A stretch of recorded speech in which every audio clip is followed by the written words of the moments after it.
నమస్తే, welcome to hit TV. ఈ మధ్య కాలంలో మూగజీవాలను పెంచాలంటేనే కాస్త కష్టకరంగా మారింది. ఎక్కడ చూసినా మెట్రిక్ వర్కులకి బాగా అలవాటు పడిపోవడం, బాగా ఫాస్ట్ దీనికి అలవాటు పడిపోవడం చూస్తుంటే ఈ పశువులు దీన్ని పెంచే విధంగా కాస్త వెనకపడ్డారనే చెప్పుకోవాలి. కానీ ఈ కాలంలో కూడా దీనిపైన ప్రత్యేక దృష్టి పెట్టారు రాజేష్ గారు. సో ఈయన పశువులు దీనికనికే కాకుండా లోటస్ క్లబ్ ఎగ్జిక్యూటివ్ కూడా. సో ఆయన్ని అడిగి అసలు ఈ పశువులు ఎలాగా టేక్ కేర్ చేస్తున్నారు, అలాగే వీటికి తీసుకోవాల్సిన కేర్ ఎలా తీసుకుంటున్నారో తెలుసుకుందాం. నమస్తే సార్. నమస్తే అమ్మా. ఎలా ఉన్నారు సార్? నా పేరు రాజేష్. బాగున్నా సార్. ఇన్ జనరల్ గా మాట్లాడుకోవాలంటే ఈ ప్రస్తుత కాలంలో పశువుల గురించి వాటి గురించి తీసుకోవాల్సిన కేర్ ఎవరు తీసుకోవట్లేదు. వాటిని పెంచాలన్నా కూడా ఎవరు అంత ఇంట్రెస్ట్ చూపించట్లేదు. మీకు ఇంట్రెస్ట్ ఫస్ట్ నుంచి ఉందని తెలిసింది, ఎలా సార్? ఇది మొట్టమొదటి మా నాన్నగారి నుంచి మాకు వంశపారంపర్యంగా వస్తుందమ్మా. మాకు 4 పశువులు ఎప్పుడు ఉండి మా నాన్నగారు అలా చూసుకుంటూ వచ్చేవారు. తర్వాత నేను 95లో నా 10th క్లాస్ అయిపోయిన దగ్గర నుంచి కూడా తర్వాత చదువు మీద కొద్దిగా అసెప్ట్ చేసి ఈ డైరీ ఫామ్లో దిగాను. డైరీ ఫామ్ చేస్తూ కూడా మళ్ళీ నేను ఎడ్యుకేషన్ ప్రైవేట్గా చేశాను, డిగ్రీ చేశాను. అయితే మా నాన్నగారు ఇప్పుడు మాట అనేవారు, 20 సంవత్సరాల దాకా కోడిని చూసి మనం నేర్చుకోవాలి. కోడి పిల్లలు మనకి పిల్లలు, అదే కోడి ఆ పిల్లల్ని కాపాడుతుంది 3 నెలల వరకును.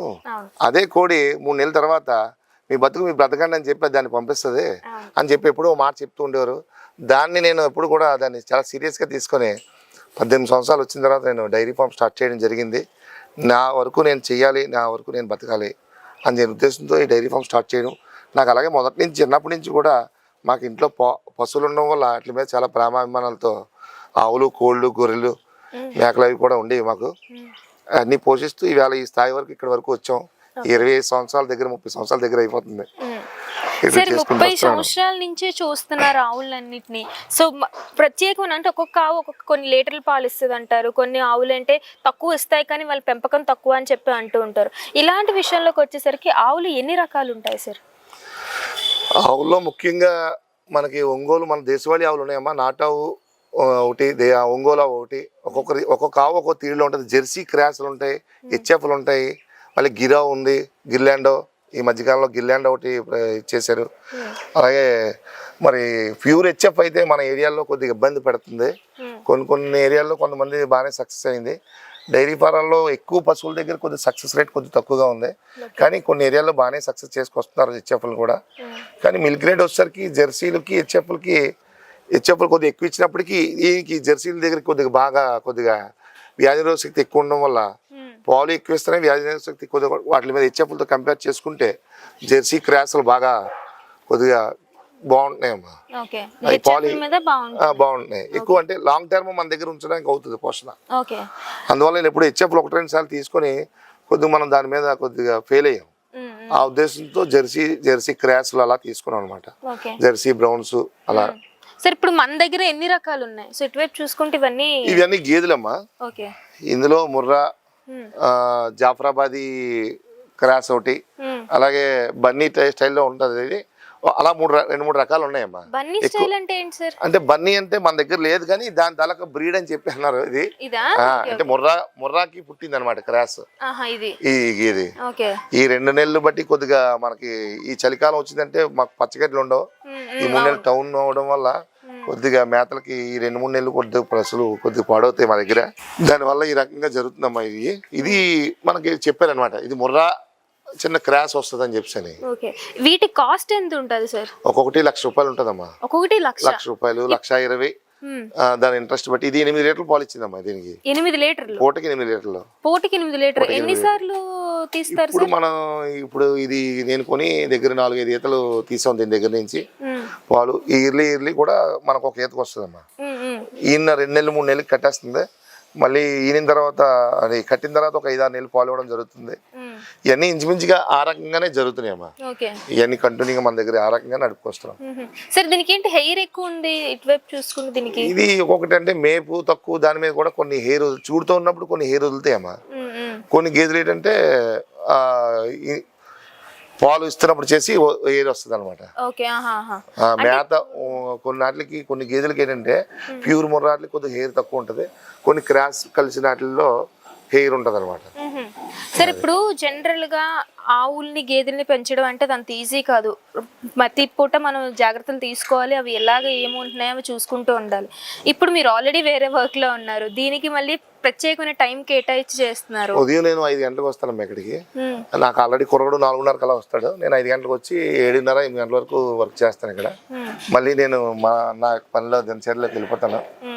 సాయంత్రం మళ్ళీ 4 గంటలకు మేము ఎగ్జాక్ట్గా 4 గంటలకు పాలు తీయడం మొదలు పెడతాం. 4 నుంచి 5:30 6 గంటలకల్లా మాకు వర్క్ పూర్తవుతుంది. అయితే ఇందులో యాజమాన్య సమస్యలు చాలా ఉంటాయమ్మా. పశువుల్ని మేపడం అంటే అంత అసమస్యమైన విషయం కాదు, సామాన్య విషయం కాదు. ప్రకృతి గట్టిగా కన్నెర చేసినా మన గుండెల్లో దడదడలాడుతుంది. అంటే వర్షాలు ఎక్కువ పడుతుంటే అమ్మో మన పశువుల పరిస్థితి ఏంటి, గాలి ఎక్కువ వేస్తుందంటే నేను ఉదుత్ తుఫాన్కి చాలా సఫర్ అయ్యాను. నా ఇంట్లో ఏ వస్తువులు ఎటు పాడవుతాయో నేను ఆలోచించలేదు. ఈ రేకులు ఎక్కడ ఎగిరిపోతాయో, నా పశువులు ఏమైపోతాయో, ఇటువంటి సమస్యలు ప్రతి రైతు కూడా సమస్య ఫేస్ చేస్తాడమ్మా. ప్రకృతి అలాగే పొలం పండింది కూడా, పొలం పనులు చేసినా కూడా నేను వ్యవసాయం కూడా చేశాను. ఈ డైరీ ఫామ్ కూడా మధ్యలో ఈ 2 సంవత్సరాలు బట్టి ఆపేసాను వ్యవసాయం చేయడం. కొద్ది అనివార్య కారణాల వల్ల చాలా ఇబ్బందులు ఎదుర్కొన్నాం. కాబట్టి ఇక్కడ లేబర్ ఒకటి మన విశాఖ జిల్లాలో లేబర్ దొరకడం, సమిష్టి వ్యవసాయం అందరూ కలిసికట్టు వస్తేనే వ్యవసాయం చేయగలుగుతాం. ఈవేళ పరిస్థితి లేకపోవడం వల్ల నేను వ్యవసాయం ఆపడం జరిగింది. డైరీ ఫామ్ ఉన్న వాళ్ళు వర్కర్ లేకపోయినా నేను ఒక్కడిని కూడా దీన్ని హ్యాండిల్ చేయగలన్న ఉద్దేశంతో వీళ్ళని నేను పశువుల్ని పోషిస్తున్నాను అమ్మా ఇవాళ వరకు. ఓకే సార్, ఇప్పుడు గేదెలు ఒక రకంగా పాలిస్తాయి, ఆవులు ఒక రకంగా పాలిస్తాయి. ఇప్పుడు ఆవులు ఎన్ని లీటర్ల వరకు పాలిస్తాయి, గేదెలు ఎంత వరకు ఇస్తాయి? ఆవులు 10 లీటర్లు పాలిస్తాయి అమ్మా పూటకి. అలాగే యావరేజ్ లెక్కేసుకుంటే మనం ఇప్పుడు కూడా 5 లీటర్లు లెక్కేసుకోవాలమ్మా. యావరేజ్ ఒక డైరీ ఫామ్ ఉందంటే యావరేజ్ ఎప్పుడు కూడా 5 లీటర్లు 6 లీటర్లు లెక్కేసుకోవాలమ్మా. అంటే ఎందుకంటే పూటకి రోజుకి 10 లీటర్లు, పూటకి 5 లీటర్లు లెక్కేయాలి. ఎందుకంటే అంతకు మించి ఎక్కువ 10 లీటర్లు 20 లీటర్లు ఇస్తాయి అంటారు. కానీ ఒక డైరీ 10-20 ఆవులు ఉన్నాయంటే అందులో 1-2 ఎక్కువ పాలు ఇవ్వచ్చు, మిగతా అన్నీ ఇవ్వవు. అవి తరుపులకు వస్తాయి, కొన్ని 5 లీటర్లు ఇస్తాయి, కొన్ని 3 లీటర్లు ఇస్తాయి. ఇవన్నీ యావరేజ్ మనం లెక్కేసుకుంటేనే ఇప్పుడు డైరీ సక్సెస్ అవుతుంది. ఒక ఆవు 10 లీటర్లు పాలు ఇస్తుంది, ఆవులన్నీ కూడా పూట 10 లీటర్లు పాలు ఇస్తే మనం చాలా సక్సెస్ అయిపోతాం. చాలా మంది అలా లెక్కేసుకొని డైరీ ఫారాలు అవి పెట్టడం జరుగుతుంది. జరిగి మళ్ళీ నెల 2 నెలలు సంవత్సరం 2 సంవత్సరాల్లోనే అట్లా తీసేయడం. నేను ఈవేళ వరకు పోషిస్తున్నానంటే కారణం కొద్దిగా ప్రైవేట్ రేటు ఇక్కడ పాల అమ్మకం అది ఉంది కాబట్టి ఇన్నాళ్ళు నేను పోషించడం జరుగుతుంది.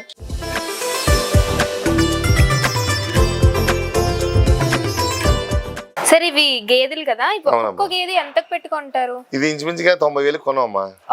ఒకటి ఎన్ని రోజుల పిల్లని అట్లా కొంటారు, లేదా మంత్స్? అలాగే ఇంకా ప్రెగ్నెంట్ తో ఉన్నప్పుడే అంత రేటు పెట్టుకుంటున్నాం. ఇదే మళ్ళీ ఉట్టిపోతే 35,000 30,000 వస్తుంది అంతే. అంటే పాలు కానీ ఉట్టిపోయి చూడు కట్టకపోతే 30-35,000 వస్తుంది అనమాట. అది రైతులు తీసుకెళ్తారు, వాళ్ళు మళ్ళీ మేపి తయారు చేసుకుంటారు అనమాట. వాళ్ళు మళ్ళీ ఆ రేటుకి 80,000కి 90,000కి అలా అమ్ముకుంటారు అనమాట. ఆ రకంగా అన్ని గేదెలు ఒకటే రేటు ఉంటాయి, లేదంటే ఒక్కొక్కటి? ఇది ఇప్పుడు దీన్ని మనం 90,000 కొన్నామా. ఇప్పుడు 2 ఈతలు పెట్టి మన దగ్గర ఉంది, పూటకి ఒక 6 లీటర్లు పిండుతుంది, 6-6.5 అలాగా అనమాట. దీన్నేమో నేను కొనడం 75,000 కొన్నాను. 75,000 అయింది. ఇక్కడ ఖర్చులకు వచ్చేసరికి 75,000 దాకా అయింది. ఇది కూడా ముర్రాలో క్రాష్ అనమాట. ఇది పూటకి 6-7 లీటర్లు పాలిస్తుంది. 6-7 లీటర్లు. ఇది కొద్దిగా ముర్రా దగ్గరే బాగా ముర్రా అనమాట. ఫుల్గా ముర్రా దగ్గరలో వస్తుంది. ఇది పూటకి 8 లీటర్ల దాకా పాలు పిండింది. ఇది ఈ 2 కూడా ప్రెగ్నెంట్ అనమాట. ప్రెగ్నెంట్ ఇప్పుడు ఇంకో నెల 2 రోజులు పడతాయి ఒకటి ఎండడానికి. ఇవి అనమాట. ఇది కూడా ముర్రా క్రాస్ అమ్మా. ఇది ఒరిజినల్ ముర్రే, ఫుల్ బ్లాక్ వస్తే ప్యూర్ ముర్రా అంటారు. ఇది క్రాస్ కలిసింది అని చెప్పాను అన్నారు అనమాట. అంటే కొంచెం వైటిష్ గా ఉండడం వల్ల ఫుల్ బ్లాక్ అయితే కాదు ఇది. అది ఇంకోటి సమస్య ఏంటంటే డైరీ ఫారాల్లోనే ఎక్కువ నీడపట్టు ఉండడం వల్ల కూడా ఇలా రెడ్డిష్ వస్తాయి. ఇదో సమస్య ఉంది డైరీలో, ఎండ తగలకపోవడం వల్ల ఎక్కువగా. కానీ దీనికి ఆ ప్రాబ్లం కాదు, ఇది మొదటి నుంచి ఆ ఎరుపు రంగులోనే ఉంటది. కొంతమంది ఏంటనుకుంటారంటే డైరీ ఫారాల్లో కంపల్సరీ నీడపట్టున ఎక్కువ ఉంటే మనం ఎండ తగులుతుంది అనమాట. ఒక్కొక్కసారి కడతాం ఉదయం పూట. ఆ ఎండ తగలకపోతే మాత్రం ఖచ్చితంగా ఈ రకంగా రెడ్డిష్లోకి వచ్చేస్తాయి గేదెలు. కొన్ని గేదెలకి పైన అవి ఉన్నాయి కదా సార్, అది ఒక్కొక్కలా ఉంది, ఇంకో వాటికి అంటే ఒక్కొక్క మోడల్లో ఒక్కొక్క పశువుకి ఒక్కొక్క రూపురేఖలు వస్తాయి ఒక్కొక్క జాతికి. ఇది బలం అంటే ఇంకా యాక్చువల్ గా మంచి బలుపు ఉండాలి. కొద్దిగా ఏజ్డ్ గేదె అనమాట. ఇది వయసు ఎక్కువ అయింది గేదె అనమాట. మన దగ్గర 4 ఈతలు దగ్గర ఈనింది. నేను 5 ఈతలు ఇప్పుడు కొనుక్కొచ్చాను. 5 ఈతలు కొనుక్కొచ్చాను. పెట్టాను దగ్గర ఇప్పుడు 4-5 ఈతలు ఈనింది. కొద్దిగా తినడానికి ఫుడ్ తినడానికి కొద్దిగా ఇబ్బంది పడుతుంది. అంటే అలా ఇబ్బంది పెడుతున్నప్పుడు ఏజ్ అయినట్టే? ఏజ్ అయినట్టే. ఇంకా ఏంటంటే దాని ఎక్కువ ఈతలు అయితే ఫుడ్ తినడానికి కానీ అది ఒట్టి గడ్డి తినడం నవ్వులేటప్పుడు బెండ్లేస్తుంది, ఈ సైడ్ నుంచి గడ్డి వదిలేస్తుంది అనమాట. అది దానా మెత్తని గడ్డి దానా లాంటివే తినగలుగుతుంది. అటువంటి సమస్య వచ్చినప్పుడు కొద్ది వయసు పెరిగినట్టే లెక్క అనమాట. ఇప్పుడు ఇది ఎన్ని ఈతలు, అంటే ఒక గేదె ఎన్ని ఈతల వరకు ఇస్తుంది? అది ఒకే కట్టుకొని ఉంటే మనం ఎక్కువ చూసింది ఏంటంటే ఒకే కట్టుకొని ఇక్కడే పుట్టి ఇక్కడే పెరిగితే దాని పోషణ జాగ్రత్తగా ఉంటే 10-15 ఈతలు 20 ఈతల దాకా కూడా పెట్టడానికి అవకాశం ఉంటుంది. అంటే దాని కాలమానం ప్రకారం అంటే దాని తలక బాడీ ఒక్కొక్క పశువు ఏంటంటే సంవత్సరానికి ఒక ఈత ఇస్తుంది. కొన్ని పశువులు ఉన్నాయి, ఇప్పుడు ఇది ఉందనుకోమ్మా, ఈ గేదె ఉందంటే ఇది సంవత్సరం పాలు ఇస్తుంది. సంవత్సరం పాలు ఇచ్చిన తర్వాతే కడుతుంది అనమాట. ఇలాంటివి ఉన్నాయంటే ఈతకాలం ఎక్కువ, వాటికి ఈతకాలం తక్కువ అనమాట. సంవత్సరం ఈ గేదెలన్నీ కూడా ఈతకాలం సంవత్సరానికి ఒక పెయిన్ పెట్టేస్తాయి. ఇది ఈతకాలం ఎక్కువ, సంవత్సరం పాలు పూర్తిగా పిండి మళ్ళీ కట్టే 3 నెలలు 4 నెలలు పాలు ఇచ్చి అప్పుడు కడుతుంది అనమాట. 2 సంవత్సరాలు పెడుతుంది. ప్రెగ్నెంట్ కి 2 సంవత్సరాలు 3 సంవత్సరాలు పడుతుంది. వీళ్ళకి సంవత్సరానికి 14 నెలలకి ఒక ఈత వస్తాయి ఈ గేదెలు. ఒక గేదెని బట్టి దాన్ని బట్టి ఉంటది ఈతల లెక్క. ఇప్పుడు వీటన్నిటికీ బాగా ప్రాముఖ్యమైనది ఫుడ్ సార్. ఫుడ్ అంటే బాగా పెట్టాలి. అది ఏంటంటే అది ప్రధానంగా రైతుకి పెద్ద సమస్య అమ్మా. ఎప్పుడు ఫుడ్ ఒకేలాగా అందించలేడు ఏ రైతు కూడా. ఏ డైరీ ఫార్మర్ కూడా పెద్ద రైతు అవనివ్వండి చిన్న రైతు అవనివ్వండి. ఎందుకంటే ఇది ప్రకృతికి సంబంధించింది కాబట్టి ప్రకృతితో పాటు అట్లా వర్షాభావం ఉంటుంది, ఎండలో ఎక్కువ కాసినా గడ్డి దొరకదు. ఒక మెట్ట ప్రాంతంలో ఉన్నాయి పశువులు ఉన్నాయి అనుకోండి, ఎండాకాలంలో గడ్డి దొరకదు. పల్ల ప్రాంతంలో ఎండాకాలంలో పచ్చగడ్డలు దొరుకుతాయి, వర్షాకాలంలో పల్ల ప్రాంతాల్లో మునిగిపోతాయి అనమాట. అలాగేంటంటే పశువుకి ఎప్పుడు కూడా ఎగుడుదగులు వస్తాయి. దీన్ని సమానంగా బ్యాలెన్స్ చేయడం అన్నది మాత్రం కత్తిమేస్తాము, అంత సామాన్యమైన విషయం అయితే కాదు. మన వీటికి వచ్చేసరికి ఫుడ్ మీరు ఎట్లా ఇస్తారు సార్? దాని అంటే ఏమేమి పోషకాలు ఇస్తున్నారు, ఎంత ఫస్ట్ ఖర్చు పెడుతున్నారు చెప్పండి. ఖర్చు అయితే దగ్గర 40,000 రూపాయలు 45,000 దగ్గర అవుతుందమ్మా నెలకి. దానా విషయంలో రోజుకు 1500. నేను పెట్టేది ఇంకా కొద్ది తక్కువే, ఇంకా ఎక్కువ పెట్టేవాళ్ళు కూడా ఉన్నారు పశువులకి. అది ప్రజెంట్ అయితే మనం ఒట్టిగడ్డ ఒకటే మేపుతున్నాం ఉదయం ఒకసారి. మా సిస్టమ్ ఏంటంటే మొదటి నుంచి కూడా పచ్చగడ్డ అవనియండి ఒట్టిగడ్డ అవనియండి ఉదయం ఒకసారి మధ్యాహ్నం సాయంత్రం ఒకసారి దానా, అలాగే ఉదయం ఒకసారి సాయంత్రం ఒకసారి దానా. ఇన్నాళ్ళు బట్టి నేను అంటే వీళ్ళ మీద వర్క్ లోడ్ తగ్గించాలని, లేబర్ మీద వర్క్ లోడ్ తగ్గించాలనే ఉద్దేశంతో మనం ఆ సిస్టమ్ పెట్టాం. వేసిన గడ్డే పుష్టిగా ఉదయం దానాలు అయి పెట్టేసిన తర్వాత 9 గంటలకు ఫుల్గా పచ్చగడ్డి అది వేస్తారు. పచ్చగడ్డి అయితే పచ్చగడ్డి, ఒట్టిగడ్డి అయితే ఒట్టిగడ్డి వేస్తారు. తర్వాత మళ్ళీ మధ్యాహ్నం 3 గంటలు దానాలు పెట్టి 4 గంటలకల్లా పాలు తీసేస్తాం. తీసిన తర్వాత మళ్ళీ 6 గంటలకి పుష్కలంగా గడ్డి వేస్తారు. వేసి అదంతా 8-9 అవుతుంది తినేసరికి నవరు వేసుకుంటాయి తెల్లవారులను. నవ్వులు టైం ఎక్కువ ఉండాలమ్మా పశువుకి. ఏ పశువుకైనా సరే డైరీ ఫామ్లో కట్టేసిన పశువులకి ఏటికైనా సరే చాలా మంది ఏం చేస్తారంటే అదే పనిగా గడ్డి పెడతానే ఉంటారు. పెట్టడం పశువులు బలంగా ఉన్నాయి అనుకోవడం కరెక్ట్ కాదు. ఎప్పుడు పశువు అన్నది ఎప్పుడు కూడా చూడుతూ ఉన్నప్పుడు బలాలే. అంటే నేను తీసుకుని ఏంటంటే దానికి సరైన పోషణ గట్టిగా అవుతుంది, బలుస్తుంది పశువు. పాలు ఇవ్వదు కాబట్టి పాలు ఇచ్చిన సమయంలో కంపల్సరిగా పశువు పాడవుతుంది అనమాట. మన మనుషుల లెక్క చూసుకున్నా సరే మనం పాలు ఇచ్చే తల్లి ఎలా ఉంటది ఎప్పుడు పాడవుతుంది, అదే లెక్కలో పశువులు కూడా నడుస్తుంది అనమాట. ఇది ఏంటంటే దానా మెంతిపొడి అనమాట. యాక్చువల్గా సర్వసాధారణంగా ఇది అందరికీ దొరకదు అందుబాటులోని. మనకు కొద్దిగా ఇది మెంతాయిలు తీసి మనకి వేరే ఒక ఫ్రెండ్ ఒక ఆయన ఉన్నారు, ఆయన ద్వారా మనం తెప్పించుకుంటున్నాం అనమాట. ఇది కంటిన్యూగా దొరకదు, ఒక్కొక్క సమయంలో దొరుకుతుంది. మెంతులు వేస్తే మంచి ప్రోటీన్ అనమాట. గేదెలకి కావాలండి ఆవులు కావాలండి, మంచి ప్రోటీన్, హై ప్రోటీన్. దీని మించిన ప్రోటీన్ అయితే లేదు. ఇప్పుడు ఏమేమి కలుపుతారు ఇందులో?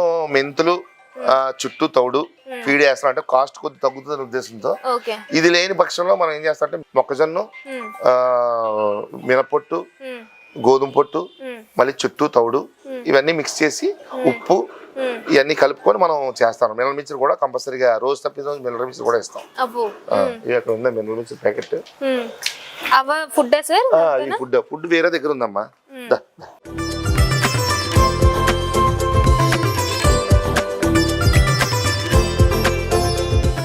ఇది మనం ప్రజెంట్ వాడలేదు, ఇది అంత అవసరం లేదు. ఎక్కువగా ఉన్నా ఇంకా అంతకుముందు ఇంకా ఎక్కువగా ఉండి కొన్ని తగ్గించడం వల్ల ఓకే. మేమే తీసేస్తున్నాం పాలు. ఇది పాలు తీసే మిషన్ అంటే ఎలాగా వాడతారు సార్? అంటే ఎన్ని లీటర్లు వచ్చాయి చెక్ చేయడానికా లేదంటే ఏంటి? అలాగేం కాదమ్మా, ఈ 5 లీటర్లు ఇచ్చిన దగ్గర నుంచి మనం పెట్టుకోవచ్చు ఆ మిషన్, దానికి ఇబ్బంది ఏం లేదు. చెక్ చేయడం కాదు, పాలు పిండేస్తుంది, ఓకే. చాలా అద్భుతంగా పనిచేస్తుంది. క్యాన్ పాలు క్యాన్. ఓకే. అందాక ప్రస్తుతం దాని అవసరం లేదని మీదకి పెట్టేసాం. ఓకే. సో దాని నుంచి అదే పిండేస్తుంది. ఇందాక నుంచి ఆ పెయి చూస్తుందని చూపించరా అన్నట్టుగా చూపిస్తుంది. ఒకసారి చూపించండి అటువైపు, ఎంత క్యూట్ గా చూస్తుందో అది. ఇప్పుడు పొద్దున్న ఈవినింగ్ పెట్టేస్తారు సార్. ఇప్పుడు ఈ గేదెల గురించి ఆవుల గురించి లాభాల వరకు మాట్లాడుకుంటే పర్లేదు, కానీ ఇప్పుడు నష్టాల విషయంలోకి వచ్చేసరికి రైతు ఎక్కువగా నష్టపోతాడు. రైతు ఎక్కువ నష్టపడతాడమ్మా. రైతు డైరీ ఫామే కాదు, వ్యవసాయం సరే, రైతు నష్టపోతేనే ప్రజలు మిగతా వాళ్ళందరూ హ్యాపీగా బట్టలు వేసుకొని సోగ్గా తిరగడానికి అవుతుందమ్మా. ఇప్పుడు నేను వేళ బట్టలు వేసుకొని ఎంత స్టైల్గా, అంటే నేను కష్టపడాను, ఇందులో చాలా నష్టపోయాను.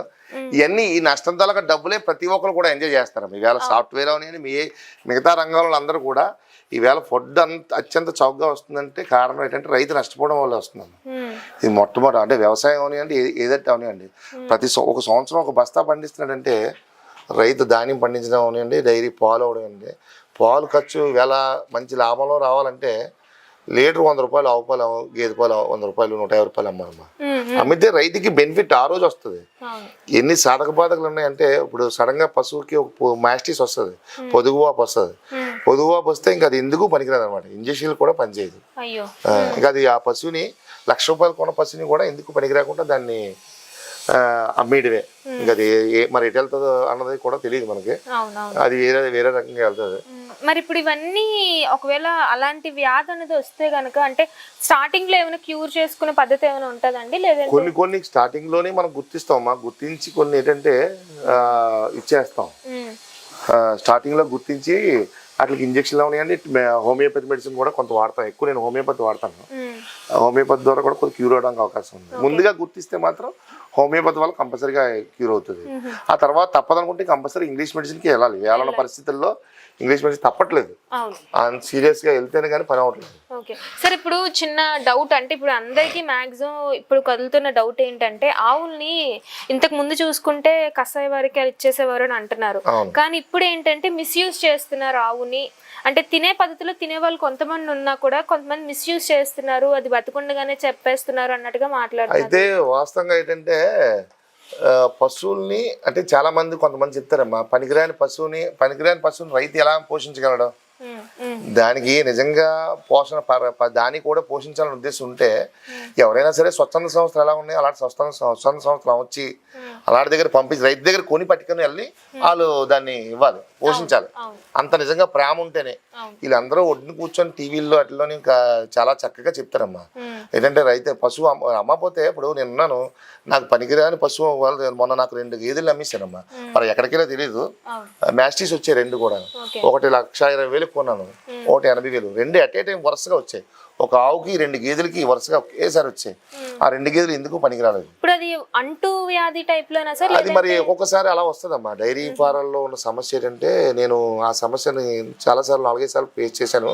అలా అంటువ్యాధిలా వచ్చేది కాదు, మరి పాలుతో వస్తుంది, రావడం కూడా అవకాశం ఉంటుంది. ఎందుకంటే ఒక గేదె తలకది ఒక గేదెకి వచ్చే అవకాశం కూడా ఉంది ఎక్కువగానే, మనం జాగ్రత్తలు తీసుకోకపోతే.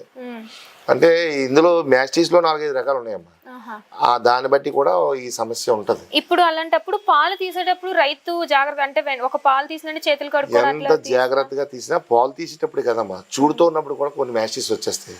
మొన్న నా దగ్గర ఉన్న గేదెకి చూడుతో ఉన్నప్పుడు మ్యాస్టిస్ వచ్చింది. దాన్ని గుర్తించేసరికి, అది మ్యాస్టిస్ అని గుర్తించేసరికి టైం అయిపోయింది. అప్పుడు ఎంత పవర్ఫుల్, ఒక్కొక్క ₹800 ఇంజక్షన్ చేశాను. అయినా ఇప్పటికీ అది ఎన్ని రోజులు వ్యవధి ఉంటది సార్ దీనికి? మనం ఉదయం వచ్చింది అనుకోమ్మా, ఉదయం వచ్చిందని మనం గుర్తించగలిగితే, సాయంత్రం అబ్జర్వ్ చేయగలిగితే అంత రేర్ గా అబ్జర్వేషన్ జరుగుతుంది. ఆ అబ్జర్వేషన్ జరిగినప్పుడు కొన్ని దాటిపోతాయి, అలాంటివి మరి ఫెయిల్ అవుతాయి, తప్పదు, మరి ఏం చేయలేం.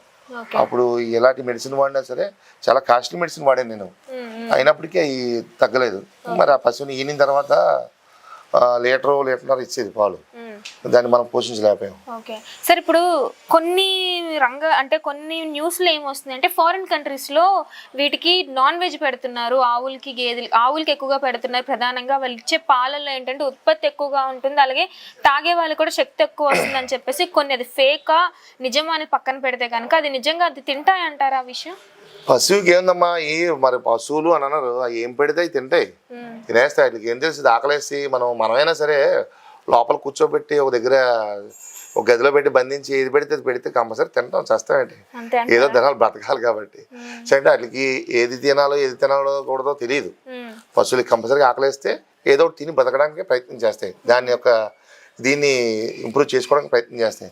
అందువల్ల ఏంటంటే మన ఫారిన్ కంట్రీస్లోనే కాదు మాంసాలు అవి పెట్టింది, మన ఇండియాలోని మన ఆంధ్రాలోని కూడా జరుగుతుందమ్మా. ఎందుకంటే మాంసం అని నేను అన్నాను, కానీ పర్టికులర్గా బిర్యానీ సెంటర్లు ఉన్నాయి. బిర్యానీ సెంటర్లోని బిర్యానీ సెంటర్లో మిగిలిపోయిన వేస్ట్ అంతా కూడా ఇవాళ ఎక్కడికి వెళ్తుంది, కొన్ని పశువులు కొన్ని ఫారాల్లో అంటే సిటీల్లో అట్లా జరుగుతుంది ఎక్కువగా. మ్యాక్సిమం విలేజ్ల్లో అలాంటి అవకాశం ఉండదు ఎట్టి పరిస్థితులు కూడా. బిర్యానీలో మిగిలిపోయిన వేస్టేజ్ అంతా కూడా దుమ్ములు బిర్యానీ అంతా కూడా వాటికి వెళ్తుంది. మరి ఆ డాల్డా దుమ్ములు అన్నీ కలిపి ఒక కుడితో తయారు చేసి అందులో పోస్తారు, అవి చక్కగా తాగేస్తాయి. వాటికి అలా తినడం వల్ల ఏమైనా ఆరోగ్య సమస్యలు వస్తాయా సార్, లేదంటే పర్వాలేదు అంటారా? ఖచ్చితంగా మనకి బిర్యానీ మాంసం అది బాయిలర్ మాంసం తింటే మనకే సమస్య వస్తాయి అన్నప్పుడు పశువులకు రావా? ఖచ్చితంగా వస్తాయి, రాకపోవడం. అదంతా ఎక్కడన్నా మా ప్రభావం పాల మీద చూపిస్తే తిరిగేసి మళ్ళీ మనమే చూపిస్తుంది. సార్ ఇప్పుడు జనరల్ గా కొత్తగా ఫామ్ పెట్టే వాళ్ళకి, లేదంటే కొత్తగా ఇలా పశువులు జాగ్రత్తగా చూసుకోవాలి, మళ్ళీ సంస్కృతి సంప్రదాయాలు మళ్ళీ తీసుకురావాలి అనుకున్న వాళ్ళకి మీరేమి ఇస్తారు సూచన? నేను కొత్తగా డైరీ ఫారం పెట్టాలనుకుంటే తను కష్టపడి పని చేయగలను అనుకుంటేనే దీంట్లోని దిగాలి. ఈవేళ కష్టం, ఇంకో కష్టం ఏంటంటే ఇది అందరూ నలుగురు సహకారం ఉండాలి, కుటుంబ సహకారం ఉండాలి. అది ఈవేళ ఉన్న పరిస్థితుల్లో ఇంట్లో ఒకరు వస్తే డైరీ ఫార్మ్ మీద ఇంట్రెస్ట్ ఉన్నా ఇంట్లో సహకారం ఉండదు, చాలా కష్టం అనమాట. రేర్గా విలేజ్లో ఎక్కడ జరుగుతుంది. ఎందుకంటే ఇది పండగ పబ్బం 365 రోజులు పని చెప్పి ఏకైక యూనిట్ ఏదైనా ఉందంటే డైరీ ఫార్మే. 365 రోజులు పండుతుంది. నీకు ఇంట్లో పండగ ఉంది అవ్వదు, నీకు జ్వరం వచ్చింది పని చేయాలి తప్పదు, లేదు మీ ఇంట్లో ఎవరో కష్టం వచ్చింది పని చేయాలి పశువుల దగ్గర, ఇది ఖచ్చితంగా జరిగి తీరాల. అటువంటి డెసిషన్లో ఉండగలిగితేనే పశువుల మేపడం అంత సామాన్య విషయం కాదమ్మా. ఎన్నో సాధక బాధలు అనుభవించాలి, అవన్నీ ఫేస్ చేయగలగాలి, అలా అయితేనే డైరీ ఫార్మ్ మెయింటైన్ చేయగలుగుతాం. ఓకే సార్, పండగ అనే విషయం వచ్చింది కాబట్టి ఫైనల్ ఒక క్వశ్చన్ ఏంటంటే, భోగి వస్తుంది. భోగి రోజు జనరల్ గా ఆవు పిడకల్ని వేస్తారు, ఎండిపోయిన పిడకల్ని భోగి రోజు మంటల్లో వేస్తారు. అది వేయడానికి గల కారణం ఏంటి? అది పిడకలో వేయడం వల్ల మనకి ఏంటంటే సూర్యనారాయణ మూర్తికి ఆ యొక్క మనం ఆ పొగ బూడిదని తీసుకొచ్చి మనం అందరం బొట్లు పెట్టుకోవడం, ఇదంతా పెద్దల నుంచి సాంప్రదాయంగా వస్తున్న మనకు ఆచారం అమ్మ. ఆ పొగ కూడా మనకి చాలా ఆరోగ్యకరమైనది. ఇప్పుడు ఏంటంటే పిడకలు ఆవు పేడ తాలూకు పిడకలు ఎక్కువ పర్టికులర్గా వేసేవాళ్ళు, గేదె పిడకలు కాకుండా ఆవు పిడకలు ఎక్కువ పెట్టేవాళ్ళు. మా చిన్నప్పుడు అయితే మేము ఎక్కువ పిడకలు కట్టి దండలవి కట్టి అవి పేడ అది వేసేవాళ్ళం. వేసి ఆ సరదాలు ఆ రోజులు వేరు. ఈ వేళ ఉన్న పరిస్థితుల్లోని కుర్ర పాపం పిడకలంటే ఏటో తెలియలేని పరిస్థితిలో ఉన్నారు. అది చాలా ఆరోగ్యకరమైన విషయం. అది మన పెద్దలు చెప్పిన మన పెద్దలు ఇచ్చిన సాంప్రదాయం ఆరోగ్యంతో ముడిపెట్టి ఈ రకంగా చేశారు. దాన్ని వేళ ప్రస్తుత పాశ్చాత్య పోకడంలో ఎన్ని కొట్టుకుపోతున్నాయి, పక్కకి వెళ్ళిపోతున్నాయి. సంప్రదాయాలు పాటించాలని అంటారు.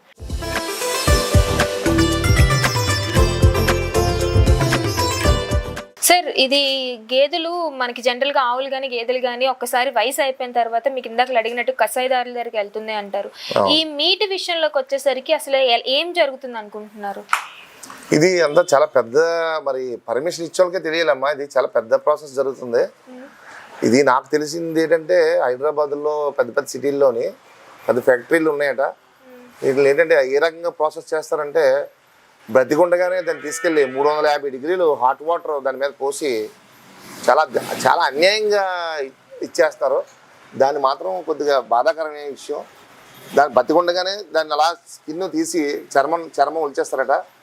ఇది నాకు తెలిసిన బావట, అది ఎంతవరకు అన్నది తెలియాలి. ఖచ్చితంగా ఇలాగే చేస్తారు. ఎందుకంటే మీట్ కూడా దానివల్ల ఏంటంటే ఆ రకంగా ప్రాసెస్ చేస్తేనే మీట్ ఎక్కువ కాలం నిల్వ ఉండడానికి అవకాశం ఉంటుందనే ఉద్దేశంతో ఈ రకంగా చేస్తారు. పూర్వం అయితే అలా ఉండేది కాదు. ఎక్కడికి అయితే అక్కడ కబేలాలు ఉండి దానికి ఒక గవర్నమెంట్ ఆఫీసర్ వచ్చి ఓ ముద్ర వేసి దాన్ని పర్మిషన్ ఇచ్చేసేవారు. అలాగైతేనే ఆ పశువుని ఇది పనికిరాదు అంటేనే దాన్ని కట్ చేసి పరిస్థితి ఉండేది. కానీ ఈవేళ ఆ పరిస్థితి లేదు. పెద్ద ఇది మరి ఏటవుతుందో తెలీదు. పశువులు కొనడం అంటే దీన్ని కట్ చేయడం మోసం చేయడం తప్పు అని నేను అన్నాను. మరి అది చేయకపోతే వెళ్ళాలి కంపల్సరీగానే. అలా అయితేనే కొత్త పశువు మళ్ళీ వస్తుంది, దాని జనరేషన్ మళ్ళీ డెవలప్ అవుతుంది, రైతుకి నష్టం లేకుండా ఉంటుంది. అయితే ఏంటంటే విషయం ఎంత హింసాత్మకంగా చేయడం అనేది ఎంతవరకు కరెక్ట్ అనేది పశువు బతికుండగానే అలా చేయడం అనేది కొద్దిగా ఆలోచించాల్సిన విషయం.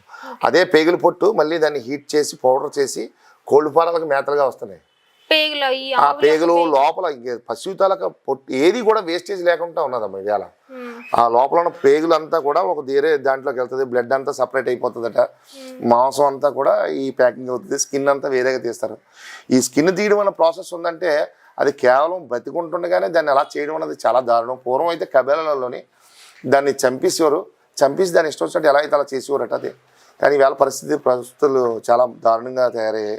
అలాగే ఆ కోళ్ళ ఫారాలకు కూడా చాలా పెద్ద ఇది ఉందేమో నాకు తెలిసి. కుక్కల్ని చంపకూడదు, మరి కుక్కలు చంపకూడదు అని అంటున్నారు, చాలా దారుణం అది.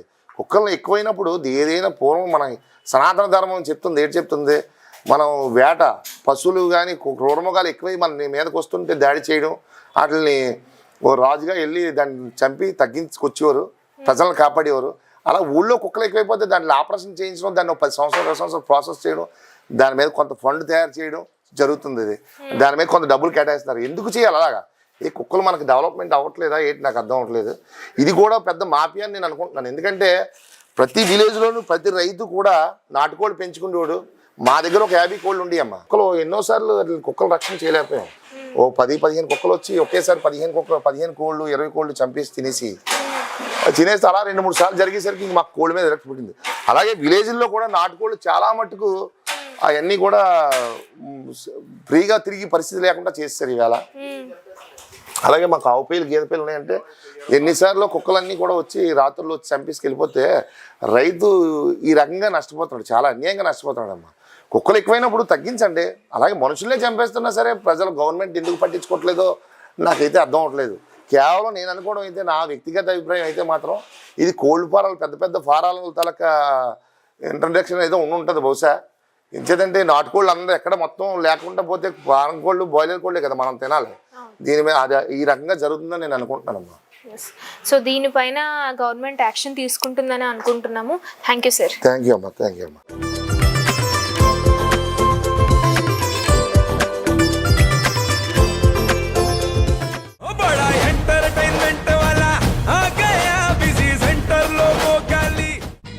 సక్కు సక్కేంద్ర సక్కు సక్కు బాయ్ బాయ్ బాయ్ బాయేంద్ర భార్గవ్ హాయ్ బాయ్. గిరాకి వచ్చే టైం ఏంది? కస్టమర్లు వస్తున్నాడు, రేటు కలిపి గురి.